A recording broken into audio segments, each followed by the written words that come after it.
Από ό,τι γνωρίζω, εσείς έχετε γράψει, γιατί και εσείς είστε ένας μικρός επαναστάτης στα βιβλία σας, μετά το επιτυχημένο βιβλίο για το... Τι έχετε τώρα να μας προσφέρετε, γιατί έχετε μια παρουσίαση? Θα σου πω αφού ρωτάς. Την άλλη Τετάρτη, στις 12 του μήνα, στο Νιανό, στο Πολυχώρο, στις 6 ώρα το απόγευμα, θα παρουσιαστούν δύο βιβλία μου από τον Στοφορόπουλο, την Κανέλη και τον ποιητή τον Μοσχοβάτη. Σας εύχομαι καλή επιτυχία και θα είμαι κοντά σας. Ευχαριστώ πολύ που με ρώτησες. Οι εκδόσεις Παπαζήση παρουσίασαν τα βιβλία του Αντώνη Κακαρά με τίτλους «Όταν γαυγίζει ο Ντουνιάς», «Ο Αρτέμις ο Λελέκας ανάμεσα σε ανθρώπους και άλλα ζώα». Η παρουσίαση αυτή πραγματοποιήθηκε την Τετάρτη 12 Ιουνίου 2013 στην αίθουσα εκδηλώσεων του βιβλιοπωλείου Ιαννός. Στο βίντεο λαμβάνουν μέρος ο κύριος Θέμος Στοφορόπουλος, πρέσβης επιτιμή, ο κύριος Νίκος Μοσχοβάκος, ποιητής, η κυρία Λιάννα Κανέλη, δημοσιογράφος και βουλευτής του ΚΚΕ. Το συντονισμό κάνει ο κύριος Θανάσης Μπαλοδήμας, δημοσιογράφος και συγγραφέας, μέλος της Ένωσης Ελλήνων Λογοτεχνών. Αποσπάσματα διαβάζει η Αναστασία Σιμακοπούλου, φοιτήτρια. Στο τραγούδι είναι η Μαρία Καρέτσιου, φοιτήτρια. Και τη μουσική επένδυση στο πιάνο είναι η φοιτήτρια Στέλλα Κακαρά.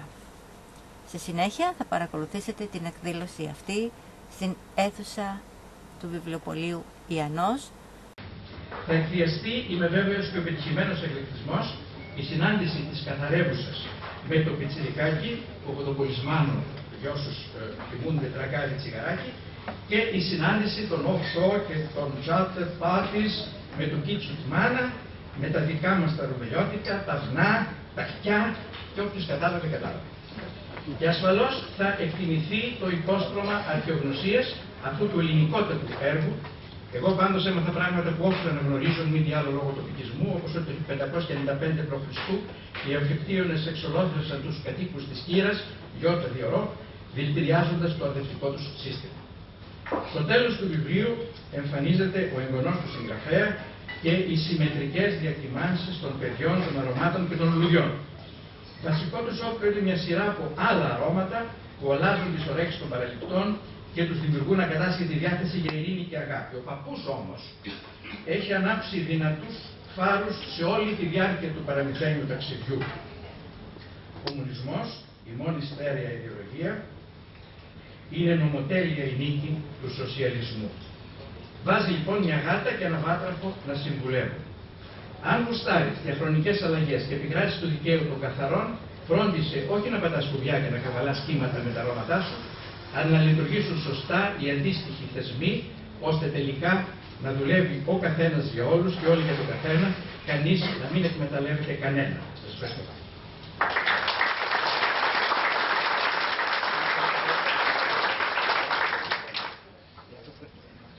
Σαν πας στα ξένα, πάρε και μένα. Πάρε και μένα για συντροφιά. Τραγούδαγε η μάνα του Σάλου, σαν τον ετοίμαζε το μικρό για τη σχολή, το φθινόπωρο του 64. Πρόσεχε καμάρι, πρόσεχε ψυχή μου εκεί που πάτε. Και κοίτα, μην ξεχάσεις πώς και γιατί σκοτώθηκε ο κύρις σου. Πώς δουλεύω του λόγου. Μην ξεχάσεις και τη γειτονιά μας. Μην περιφρονήσεις τους παρακάτω, παιδί μου. Από εκεί είμαστε κι εμείς. Μην πάρουν έλα τα μυαλά σου, αγόρι μου. Μα γιατί δάκρυσες? Πες μου με ένα βλαστάρι μου. Πες μου, κάτσε να προλάβω να σου δάκρυ. Αλμυρό που είναι σάλο μου, καλό σημάδι παιδί μου αυτό. Καλό. Τώρα ξέρω πως θα περπατήσεις σωστά με τέτοιο δάκρυ όλο αρμύρο. Τι μου λες τώρα, μάνα, τι σχέση έχει αυτό με τη ζωή μου? Πως δεν έχει, βρε χαζέ? Έχει και παραέχει. Να, Εγώ ξέρω πως η θάλασσα που διάλεξες να δουλέψεις, τους εκτιμά όσους δακρύζουν, γιατί σε αυτούς χρωστάει την ύπαρξή της. Αν δεν έφταγαν οι άνθρωποι γέα μου, δεν θα υπήρχε θάλασσα. Δεν το ξέρεις. Ποιο μάνα, τα δάκρυά μας κάνουν τη θάλασσα. Και γιατί θες να το προλάβεις. Πώς θα ακολουθήσεις το δάκρυ, μάνα. Μονάχα αυτοί που ξέρουν ότι καταλήγει και αυτό και η αρμύρα του στη θάλασσα. Αυτή είναι η χαϊδεμένη. Μα οι ωκεανοί, σαν να μην ξέρεις, μου φαίνεται, πως τούτο το αλάτι γίνει και από των ανθρώπων τα δάκρυα δερβίσιμου. Σε πάει, παιδί μου, πλανεύτρα. Εξάλλου έχεις μέσα σου τα ακούσματα. Ξέρεις ποια λέω. Το τραγούδι από τη γιαγιά και από μένα. Αλλιώτικα η καρδιά σου θα ήταν κρύα. Να προσέχεις, άλλα μου. Είσαι λίγο παράξενος με τόσα πράγματα που σου χάρισε η φύση.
Σήμερα δεν ξέρω με ποια από τις δύο ιδιότητες, άμα δεν με λογαριάζεται σαν ένα ενιαίο σύνολο.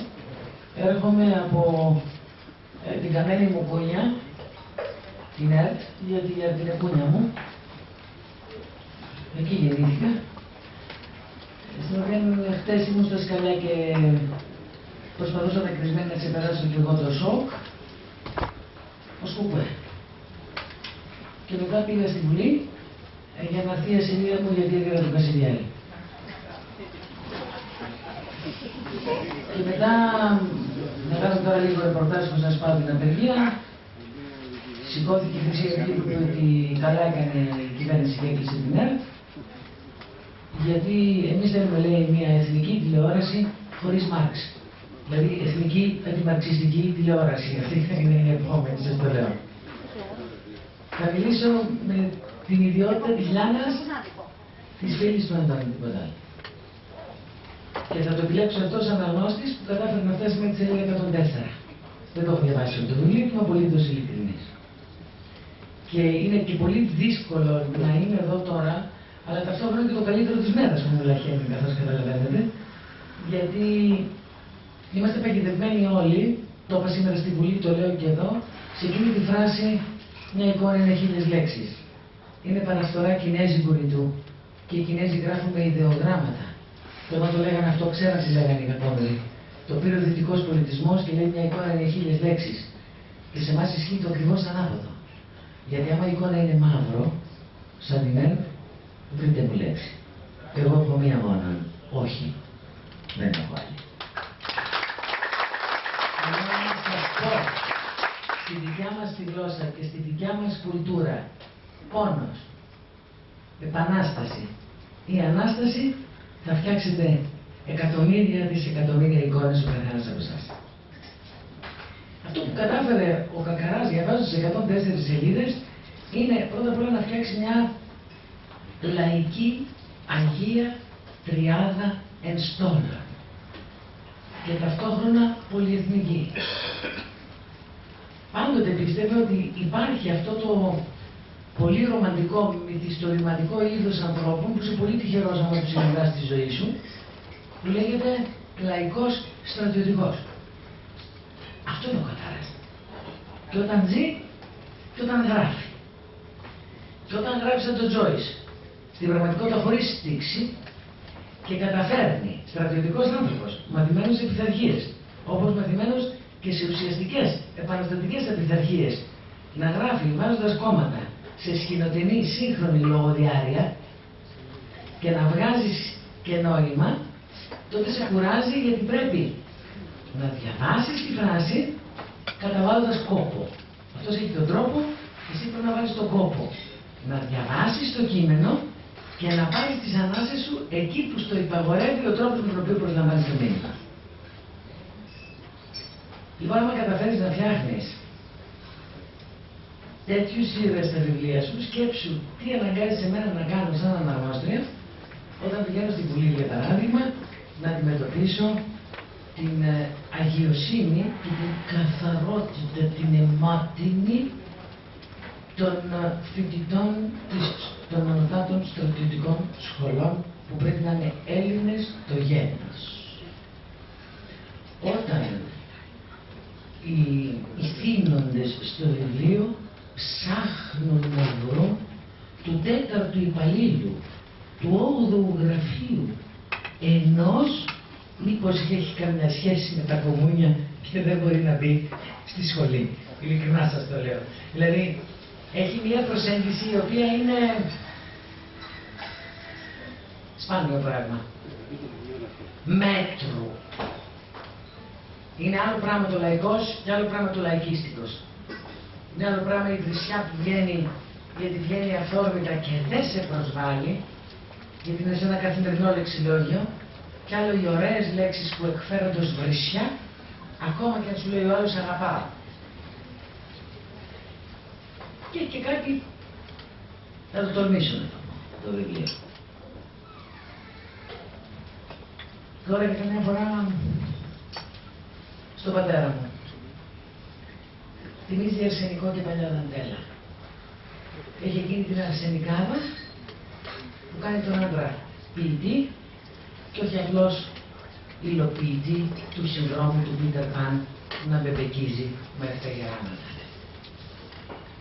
Είναι αυτό το αδιόρατο χιούμορ, είναι η ισορροπία ανάμεσα στο κάτω κεφάλι και το πάνω κεφάλι που είναι η γυαλιά μου, η οποία την ίδια στιγμή θα μπορούσε ενδεχομένως και έλεγε στα χρόνια της, εκεί, γιατί δεν έζησε μέχρι το 69, έζησε, στις δεκαετίες του 50 και του 60, όταν ακόμα τα αυτοκίνητα ήταν μονοδόκανα αν τα πάχαν τα γόρια, γιατί χτυπάγανε κορίτσια. έχει ταυτόχρονα μία.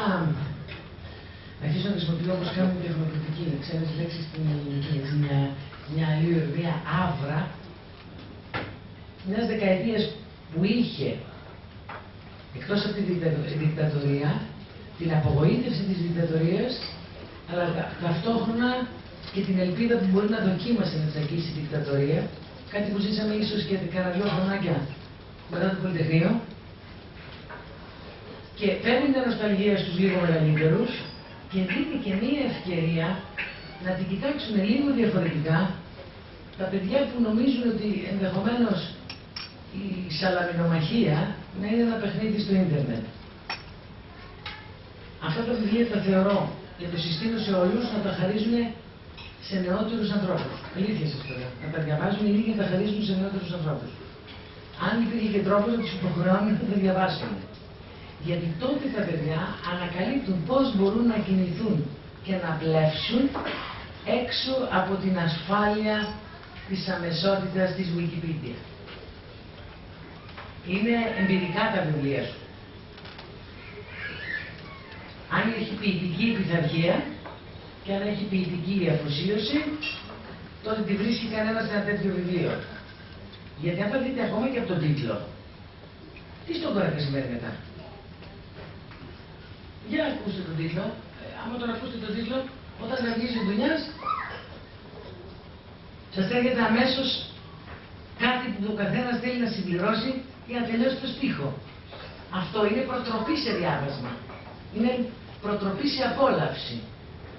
Και στις μέρες μας τώρα να κυνηγάτε τις απολαύσεις ισοδυναμεί περίπου με αμαρτία.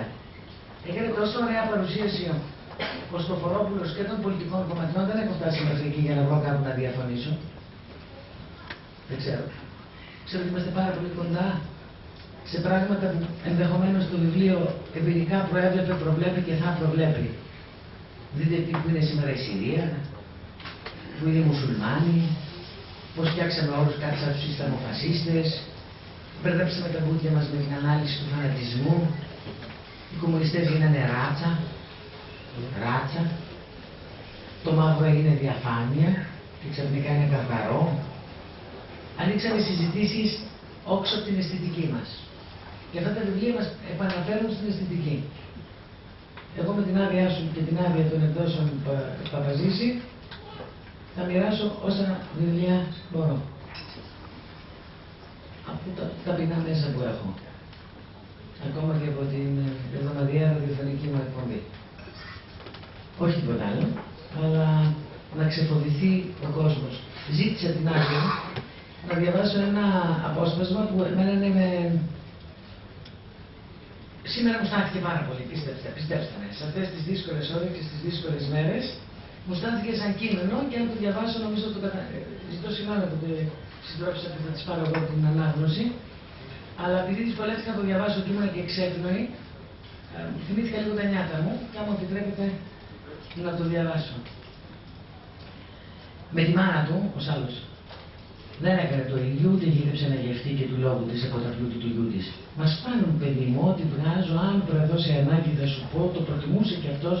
Καταλάβαινε πως η ισορροπία που είχε επιτύχει εκείνη θα χάλαγε αν έμπαινε στη μέση με παροχές, απολαύσεις και τέτοια. Δεν ήθελε να κάνει κακό στο πιο κοντινό του άνθρωπο, ρίχνοντάς τον σε μια ζωή που ούτε τη γνώριζε, ούτε την επιδίωκε. Δεν περιφρονούσε κανέναν ως άλλος. Τη γυναίκα του σταδιακά την τοποθέτησε σε μια γωνιά της καρδιάς του, που της την αφιέρωσε γαλαντόμικα και χαιρόταν σαν βρισκότανε μαζί της, όχι όμως τόσο όσο τις μέρες του πρώτου πάθους τους.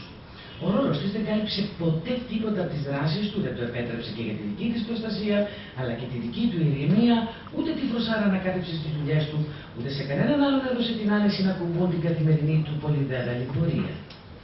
Οι ώρες που τους αφιέρωνε και κυρία στα παιδιά δεν ήταν λίγες και τις απολάμβανε.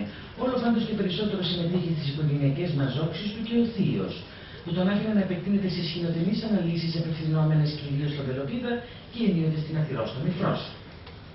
Τι λες μωρέ πούστιδες, αναφωνούσε εκείνη σαν άκουγε περιγραφές για το άδικο που επικρατούσε στον κόσμο και την εκμετάλλευση ανθρώπου από άνθρωπο, να τους φάνε τους κερατάδες, να τους κόψουν καλά τα παπάρια, να δούμε τι θα κάνουν.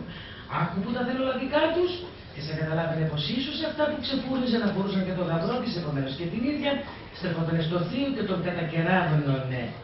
Βρε συμπάς περιλαμβάνεις και εμάς όλα τούτα που με βάζεις να ακούω και έχετε ρε τα κομμούνια σκοπό να σφάξετε και την οικογένειά μου όπως τους τσάρους και οι άλλοι δικοί σου οι κόκκινοι. Σε εξηγήσει ο κομμάτι μου κανονικά, αν καταλάβω κάτι τέτοιο, πρόσεξε και η υπεροπίτα. Τι κάθεσαι και ψιλοκουμπεδιάζεις με γράφει είναι βολσεβίτος και αυτός ο κερατάς. Δεν τον ακούς τι λέει και με παρασέρνει και εμένα αθώα που είμαι. Εγώ δεν είμαι αθώα. Γι' αυτό διάβασα αυτό το απόσπασμα. Και δεν είναι το αμάρτημα της μητρός μου, είναι συντροφικές αγάπες και αγκαλιές που δεν είχα άλλο τρόπο να σου τις δώσω, παρατραγώντας μια μεγάλη ανάσα να το διαβάσω.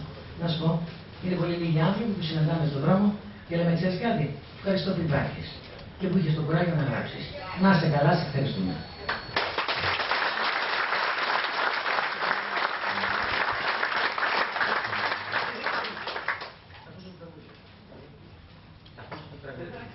Να μου κάνω και ένα δώρο εγώ.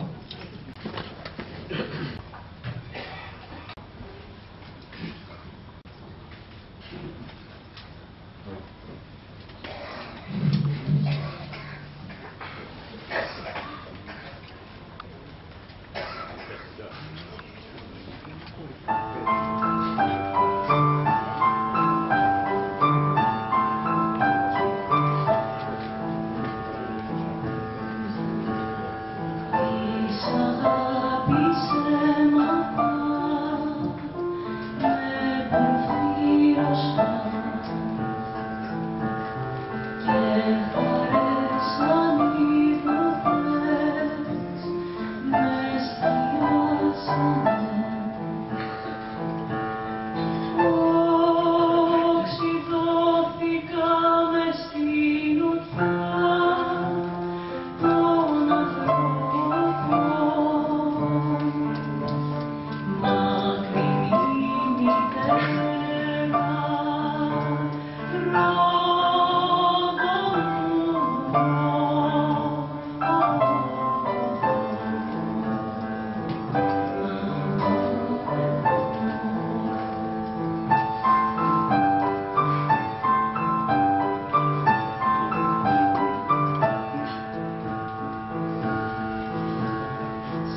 Καταρχήν, οι συγκυρίες των τελευταίων ημερών και τα γεγονότα νομίζω ότι υπερβαίνουν οποιαδήποτε συγγραφική φαντασία. Ωστόσο, εμείς είμαστε υποχρεωμένοι να μιλήσουμε για ένα μυθιστόρημα, ένα ωραίο μυθιστόρημα που έχει γράψει ο φίλος μου ο Αντώνης Κακαράς, ο οποίος είναι ιδιαίτερης και αυξημένης κοινωνικής ευαισθησίας. Ένα ηφαίστειο εκρήγνεται μέσα στον Κακαρά και εκείνος υπομονετικά από τη λάβα του φτιάχνει τις γραφείς του τα έργα. Από ό,τι φαίνεται μάλιστα είναι διαρκώς σε ενέργεια το ηφαίστειο. Έτσι έχουμε μια ασύλλαστη παραγωγή. Η όποια αποτίμησή της είναι σίγουρο ότι θα γίνει στον χρόνο. Ένα όμως είναι βέβαιο σήμερα.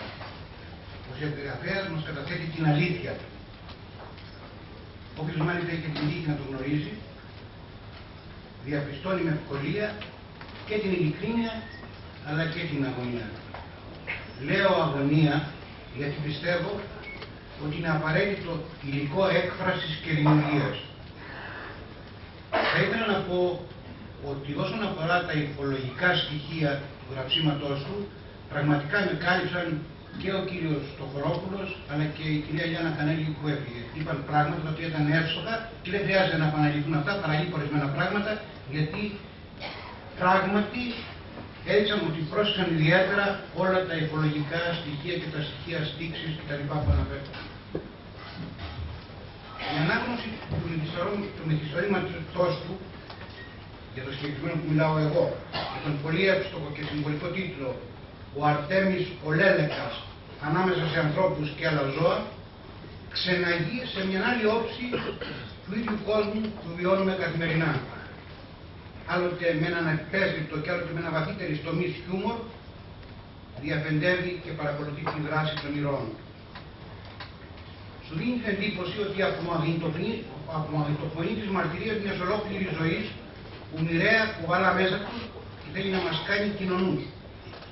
Το μυθιστόρημα εκτιλήσεται σε ένα κεφαλοκόρι της ελληνικής επαρχίας που ο ίδιος το ονομάζει με την χαρακτηριστική ονομασία μεγαλοκόρη. Σημειωτώνει ότι ψάχνοντας εδώ πόσα μεγαλοκόρια υπάρχουν στην Ελλάδα, διαπίστωσα ότι υπάρχουν 6. Και όταν το είπα πριν από λίγο στον Αντώνη, είπε ότι δεν ήταν κανένα από τα 6, ήταν το δικό του μεγαλοκόρι, το οποίο θα το κρατήσει μυστικό, είναι το μεγαλοκόρι του μυθιστορήματός του. Τα νεοχώρια είναι 52. Εγώ 6 βρήκα. Τώρα είναι και μικρά χωριά που λέγονται μεγαλοχώρια. Λέω για τα νεοχώρια. Η δράση χρονικά πραγματοποιείται κυρίως μετά το 1944, που ίσως είναι η χρονολογία γέννησης του Αρτέμι. Συνομήλικος του συγγραφέα δηλαδή. Ο Αρτέμις είναι ένα ιδιαίτερη συμπεριφοράς και κοσμοθεώρησης πρόσωπο. Ο Κακαράς, με μια χαρακτηριστική φράση, δίνει την ταυτότητα του ήρωα και καλύτερα να δώσει ο Κακαράς. Ο Αρτέμις ο Λέλεκας είναι το χάρισμα να γνωρίζει τη θέση του μεταξύ των άλλων ζώων. Ξέρετε πόσο δύσκολο πράγμα είναι αυτό? Ξέρει τα μυστικά των ζώων και των ανθρώπων. Αυτό θα είναι και πολύ δύσκολο.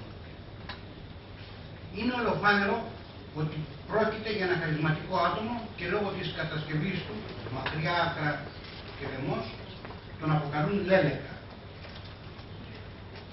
Είτε σε έναν κόσμο δεδομένο.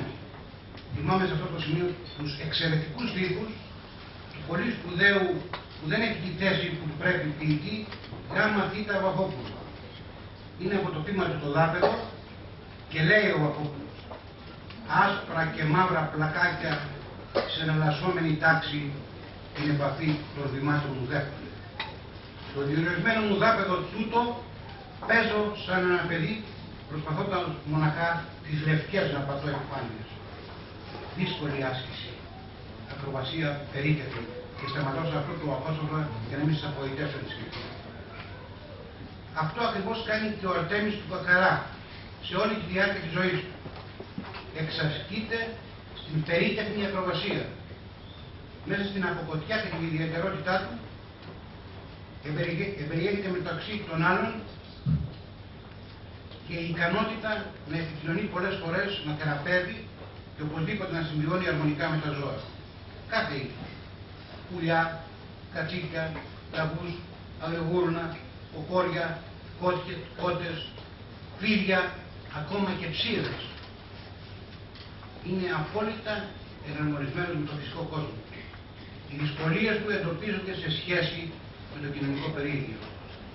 Ο φυσικός κόσμος δεν είναι ο κοινωνικός περίγυρος είναι το πρόβλημα.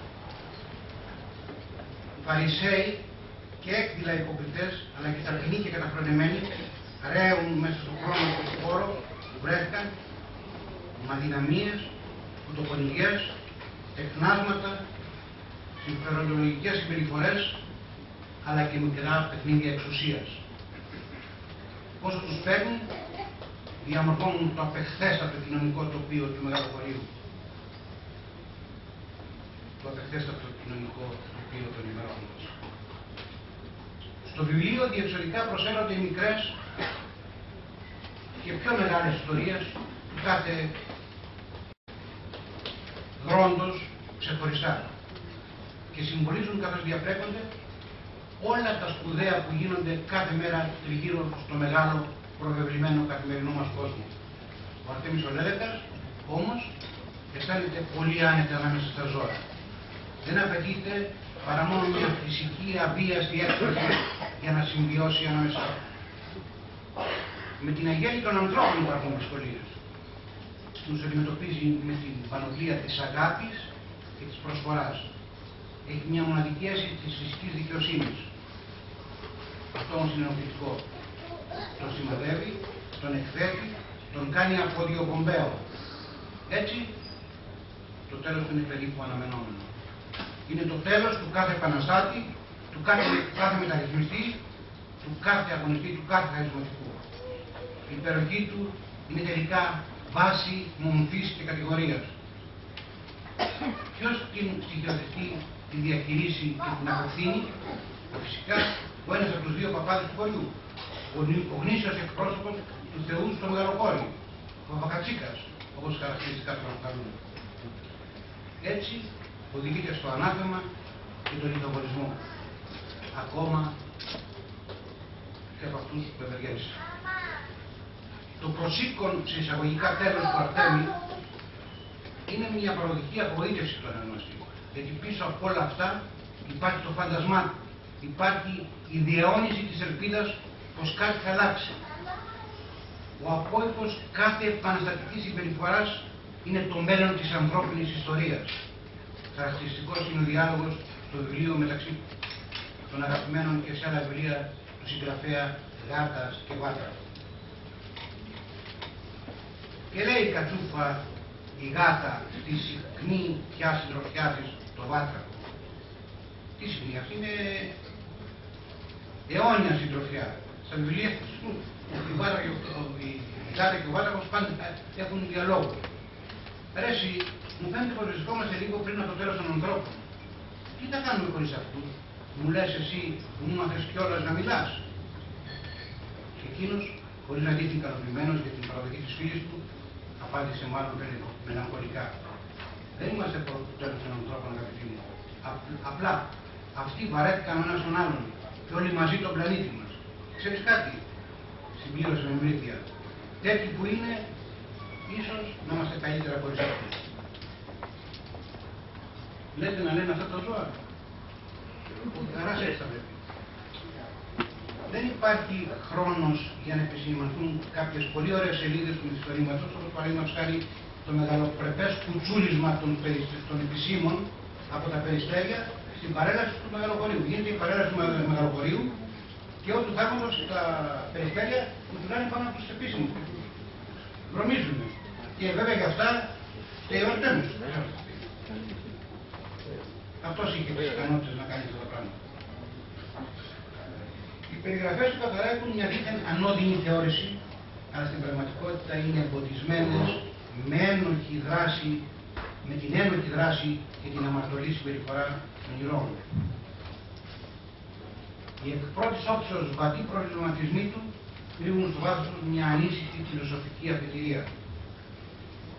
Για να δίνει τον μέτρο των πραγμάτων και των ενηγιών των δρότων στο βιβλίο του, δεν παραλείπει να αναφέρεται συχνά ιεραιότερα στους αγαπημένους ομονίμους παρόντες στα γραφτά του, Παχώμιο, Γρήβα, Βάτραχο και Γάτα που προαναφέραμε, ακόμα και σε μένα και το χωριό μου που έχει μεγάλο πρόβλημα με την υπόσχεση των εστρών αγελάδων που παραστρέφουν τα πάντα.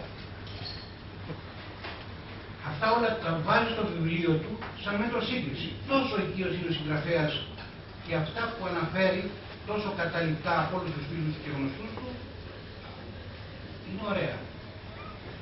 Όλοι τους αναγνώστες όλα αυτά εντάσσονται στην σημαντική του αφήγηση που την παρακολουθήσουν με ανάλογο, είμαι σίγουρος ενδιαφέρον.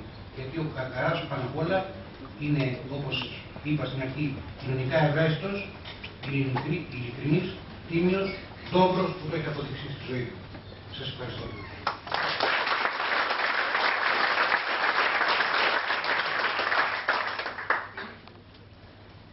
Τη στιγμή που ρωτούσε την νύχτα του Παπαπιστόλας αν θέλει τον εφοριακό για σύζυγο, ακούστηκε ιδιαίτερο και μελωδικό γκάρισμα του Γαϊδάρου που συνήθιζε να δένει λίγο πίσω από το ιερό.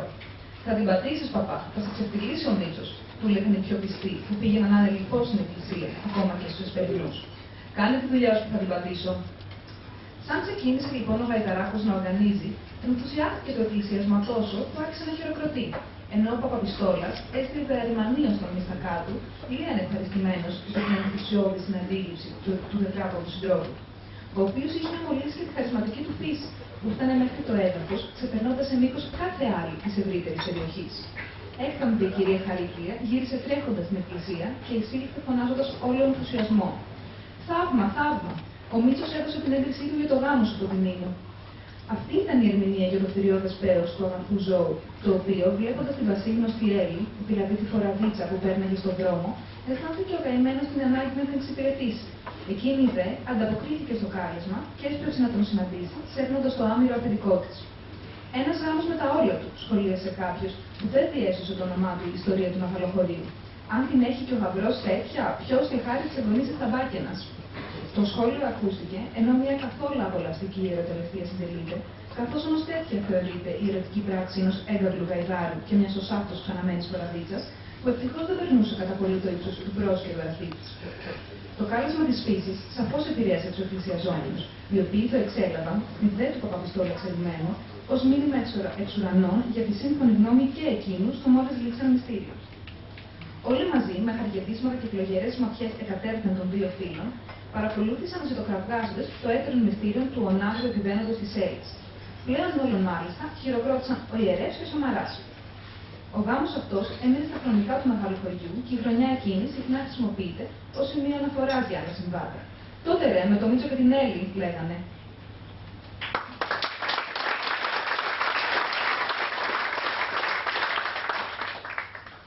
Εδώ τυπικά έχουν ολοκληρωθεί οι εισηγήσεις και οι αναγνώσεις και πιθανά είναι στιγμή που πρέπει να ευχαριστήσουμε τους συντελεστές παρουσίασης.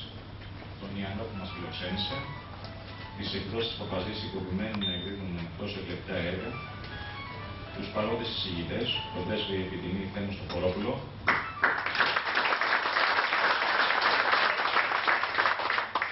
τον ποιητή Νίκο Μοσοβάκο, την Αναστασία Σιμακόπουλου που μας διάβασε,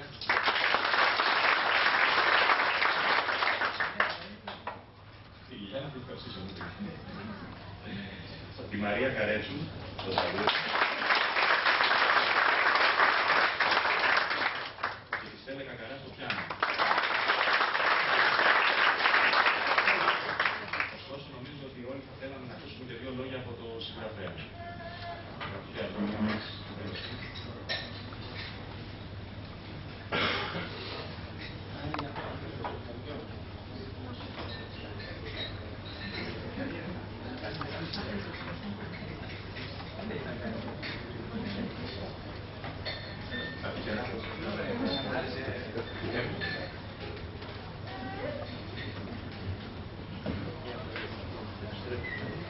Λίγη ψυχραιμία τώρα στον εαυτό μας.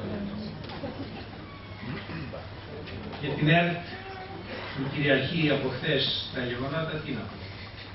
είναι ίσως, μακάρι να είναι η τελευταία πράξη της τραγωδίας που συντελείται εδώ και χρόνια, ανέκαθεν συντελείται με τα πολεμικά όσον αφορά την κουλτούρα του τόπου μας. Μακάρι να είναι η τελευταία, δυστυχώς δεν θα είναι. Κάθε επίπεδο, κάθε παράγοντα που αφορά την κουλτούρα, την παιδεία, τη μόρφωση, την τέχνη στην Ελλάδα, χτυπιέται αλήθεια. Ένα κομμάτι της κουλτούρας χτυπιέται με τη διάλυση της ΕΡΤ. Δεν είναι μόνο οι 2.500-3.000 υπάλληλοι που απολύονται, ικανοποιώντας το αίτημα των λακέδων, των τοκοβλήτων, διότι περί αυτού πρόκειται. Δεν είναι μόνο αυτό. Είναι ότι χάνουμε ένα κομμάτι από την ιστορική μνήμη του τόπου. Μην ξεχνάμε ότι η ΕΡΤ έχει ένα απίστευτα μεγάλο αρχείο που καλύπτει όλο το φάσμα της ιστορίας και της τέχνης και της μνήμης του τόπου. Εκεί που μας έκλεβαν τον υδρότα, τον αέρα, τη γη, τα νησιά, τις ακτές, εκεί που είχαν αρχίσει να μας κλέβουν τη μνήμη αλλιώντας την ιστορία, προχωρούν και στην ουσία παίρνοντας αυτά τα αρχεία με άγνωστο που θα καταλήξουν.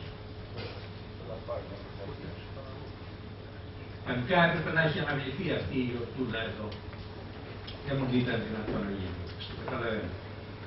Στο βαθμό, στο ποσοστό που μου αναλογεί, μην τα βάζουμε, είναι εγγονός μου αυτός και έχει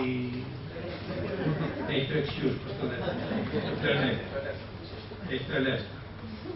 Στο βαθμό που μου αναλογεί ως συντελεστή αυτής εδώ της εκδήλωσης, εγώ την αφιερώνω στη Λίζα, την Κουδομετάλου, την καλή φίλη και τεχνήτρα του λόγου και λογοτέχνη και φιλόλογο, που δούλεψε και δουλεύει στην Ελλάδα και στη Γερμανία σε αυτό το τομέα. Την αφιερώνω και στον Γιάννη τον Παπαϊκονόμου τον ποιητή και πεζογράφο του περάματος. Ο κύριος λόγος είναι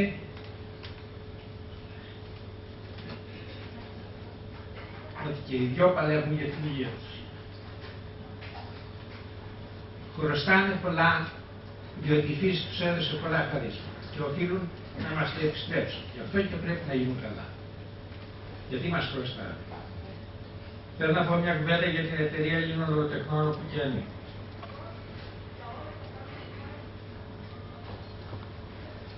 Επανέρχομαι στους δύο προηγούμενους και στους δύο οφείλω πολλά.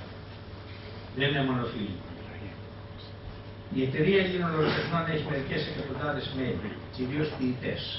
Δεν γνωρίζω ούτε ένα, εγώ δεν γνωρίζω, ο οποίος να ζει, να επιβιώνει από τα έργα. Κανέναν δεν ξέρω. Πιθανόν οι περιστάμενοι από την εταιρεία να γνωρίζουν κάποιους. Εγώ δεν ξέρω κανέναν. Επίσης, από την εταιρεία Συγγραφέων, την άλλη μεγάλη εταιρεία συγγραφέων και λογοτεχνών του τόπου μας. Εκεί είναι η επώνυμη. Επίσης δεν γνωρίζω κανέναν. Και κάνω χρήση μαρτυριών πολύ γνωστών λογοτεχνών, μαρτυριών στα μέσα μαζικής ενημέρωσης. Ότι δεν ζουν, δεν βγάζουν το ψωμί τους από τα βιβλία. Τι σημαίνει αυτό? Έρχεται να επιβεβαιώσει αυτό που είπα στην αρχή για την τέχνη, για το πώς αντιμετωπίζει το κράτος ληστής και ο διαχειριστής του, οι κυβερνήσεις με τα πολιτικά στην Ελλάδα, πώς αντιμετωπίζουν την τέχνη. Πώς αντιμετωπίζουν το βιβλίο, που είναι σημαντικό κομμάτι της τέχνης. Να το θυμόμαστε. Ότι δεν βγάζουν λεφτά οι συγγραφείς από τα βιβλία τους. Ελάχιστοι στην Ελλάδα ζουν από τα βιβλία. Εν τούτης κυκλοφορούν βιβλία, συγγραφείς λογοτέχνες, τους προσέξτε. Γιατί υπάρχουν συγγραφείς που βγάζουν πολλά λεφτά. Οι εκδόσεις του Πόλου, όπως προσωπικά τις αποκαλώ, και είναι όσον αφορά το περιεχόμενό τους, βγάζουν πολλά λεφτά. Βιβλία τα οποία εμφανίζονται στις στήλες της αντίστοιχης των εφημερίδων των μεγάλων και αξιόπιστων σε εισαγωγικά και πολύ σοβαρών, κατά ένα σημαντικό ποσοστό είναι τέτοιες εκδόσεις. Παρασύρθηκα και αγόρασα, και το λέω με ντροπή μου και με οργή, αγόρασα ένα τρίτομο 4 κιλών βιβλίο και παρασυρώμενος από επώνυμους κριτικούς του βιβλίου από μεγάλη εφημερίδα και πήγα και το αγόρασα. Άντεξα τις 40 πρώτες σελίδες και το επέστρεψε και ευτυχώς το βιβλιοπωλείο το πήρε πίσω και η καλή κυρία που το δέχτηκε μου λέει δεν ήξερες, δεν ρώταγες. Ο τίτλος της διαφήμισης και δεν είναι μόνο για αυτό το βιβλίο, του ευπόλυτου βιβλίου έλεγε ότι είναι η μεγαλύτερη παγκόσμια εκδοτική επιτυχία των τελευταίων χρόνων. Και μάλιστα μου μνημόνευε το όνομα του Ρόδου. Μετά το όνομα του Ρόδου λέει αυτό το να μην το χαρακτηρίσω. Το είπα ήδη, το βιβλίο του κόσμου. Τέτοια βιβλία κυκλοφορούν στην Ελλάδα. Αγοράζονται, πληρώνει ο κόσμος για αυτά και τα παίρνει και κατεβάζει στο επίπεδο της κουλτούρας του πολύ κάτω. Αυτά ζουν τους αντίστοιχους. Δυστυχώς. Το βιβλίο ποιότητας δεν αγοράζεται, δεν πληρώνεται. Τα ποίηματα δεν τα εκδίδουν παρά μόνο ελαχίστων ποιητών στην Ελλάδα. Αυτά για να ξεκαθαρίσουμε μια και καλή γιατί αν οι λογοτέχνες ζουν από τα βιβλία τους. Μα πού απαγορεύεται να μπεις στο βιβλιοπωλείο να αφήσεις βιβλίο, εάν δεν είσαι σποτεύε. Τι λέτε τώρα. Όχι, όταν είναι εκτός εμπορίου, εντάξει. Τα λέει η καλή συνάδελφος, τα λέει και εδώ και τα λέει και στην εταιρεία. Δεν διστάζω να πει έξω.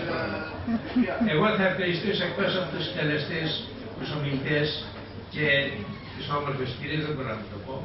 Δεν είναι. Θα ευχαριστήσω τον Ιαννό γιατί υπάρχει. Και έτσι μπορούμε σήμερα εδώ και συζητάμε. Θα ευχαριστήσω τον Παπαζήση και θα τον θαυμάσω για μια ακόμα φορά για το θάρρος του να εκδίδει τα βιβλία. Δεν θα αναφερθώ στον Παλωδήμα, τον συντονιστή της εκδήλωσης, στην Καρέλτη, την Κακαράκη, την Άσημα Κοτούλου, τις όμορφες κυρίες που είπαμε, οι δύο είναι φοιτήτριες, παράτησαν σκληρή μελέτη για να έρθουν εδώ να μας έξω στο πιάνο και να τραγουδήσουν. Η τρίτη είναι ακαδημαϊκή πολίτης, η εξαμονή μου. Τα εξαμονή μου είναι τα αριστερά και η Αναστασία. Γι' αυτό είναι τόσο άνεμο. Πήρα το πτυχίο της προημερών. Διέκοψε τη δικαιούμενη μετά από τη σκληρή προσπάθεια, τη δικαιούμενη διακοπή των εργασιών και μελέτης και να κάνει αυτό που έκανε. Θέλω να ευχαριστήσω την οικογένειά μου, τα παιδιά μου και τα εγγόνια. Το ένα το είδατε εδώ να φέρει διαβάσει. Γιατί τους ευχαριστώ. Διότι έχω κλέψει χρόνο που τους ανήκει. Για να κάνω αυτή τη δουλειά. Τη συντρόφισσα μου για την ανοχή της. Δεν λέω περισσότερο. Τη μενεμένη. Θέλω να ευχαριστήσω εσάς που είστε εδώ σήμερα για μια ακόμα φορά. Να προσέχετε. Και εύχομαι να είστε καλά. Να προσέχετε. Και φεύγοντας να τα πάρετε τα δυο όσοι μπορείτε, όσοι μπορείτε. Τις δυσκολίες τις ζούμε όλοι. Στο ίδιο καζάνι βράζω. Να είστε και πάλι καλά. Ευχαριστώ πολύ.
για μια επόμενη ενδιαφέρουσα βιβλιοπαρουσία σας αναφέρω, Τετάρτη 19 Έκτου και 30 απόγευμα.